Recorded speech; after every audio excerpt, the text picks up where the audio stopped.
இப்போ நம்ம இருக்கிற இந்த கோயிலுக்கு பேர் பர்வதவர்தினி சமேத காம நவநீதேஸ்வரர்.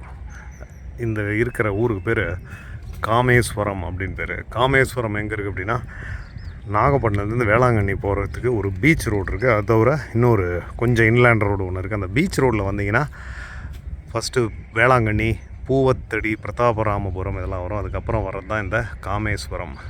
இது ரொம்ப ஒரு ஈஸ்டர்ன் எண்டில் இருக்கிற இந்த கோயில் என்ன ஸ்பெஷாலிட்டினா, இது வந்து it is right on the beach. பார்த்தீங்களா?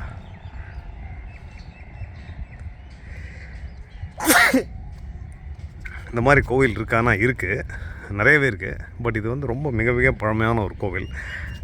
தரங்கம்பாடி மாசிலாமணீஸ்வரர் கோயிலும் இப்படி தான் இருக்கும். இன்ஃபேக்ட் அது it was on the beach. கடல் அரித்து உள்ளே தள்ளிட்டாங்க அந்த கோயிலை. இது வந்து காமேஸ்வரம் அப்படின்னு பேர். இது பக்கத்தில் பிரதாபராமபுரம் இருக்குது. அப்படியே தெற்க போனீங்கன்னாக்க புஷ்பவனம், வேட்டைக்காரன் இருப்பு, அப்படியே போனீங்கன்னா தோப்புத்துறை, வேதாரண்யெல்லாம் வந்துடும். இந்த அம்பாளுக்கு பேர் பர்வதவர்தினி. என்ன இருக்குதுன்னு சொல்லி இப்படி ஒரு ஸ்டீல் ரெயிலிங்லாம் போட்டிருக்காங்கன்னு தெரில. Nobody seems to visit. ரொம்ப பழமையான ஒரு கோவில் இது, ரொம்ப நாளாக இருக்குது. இங்கே பார்த்தீங்கன்னா இதுதான் அம்பாள் பர்வதவர்தினி.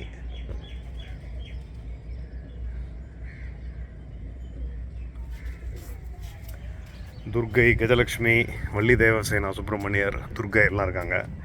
பிள்ளையார் இருக்கார். இவர் தான் வந்து காம நவநீதேஸ்வர சுவாமி.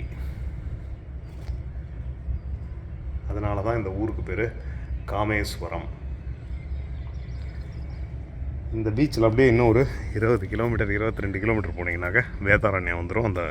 அதுக்கப்புறம் கோடியக்கரை வந்துடும். இந்த டிப் ஆஃப் இந்த டெல்டா டிஸ்ட்ரிக்ட் வந்துடும். ஸோ இங்கே வெறும் மீனவர்கள் தான் அதிகமாக இருக்காங்க. வேறு யாரும் குறிப்பிட்டு சொல்லும்படியாக இல்லை. இவ்வளோ ப்ராக்சிமிட்டியில் இருக்குது. நீங்கள் நேரம் கிடச்சா இந்த மாதிரி ஒரு பியூட்டிஃபுல் காமேஸ்வரம் மாதிரி கோயிலுக்கெலாம் வாங்க.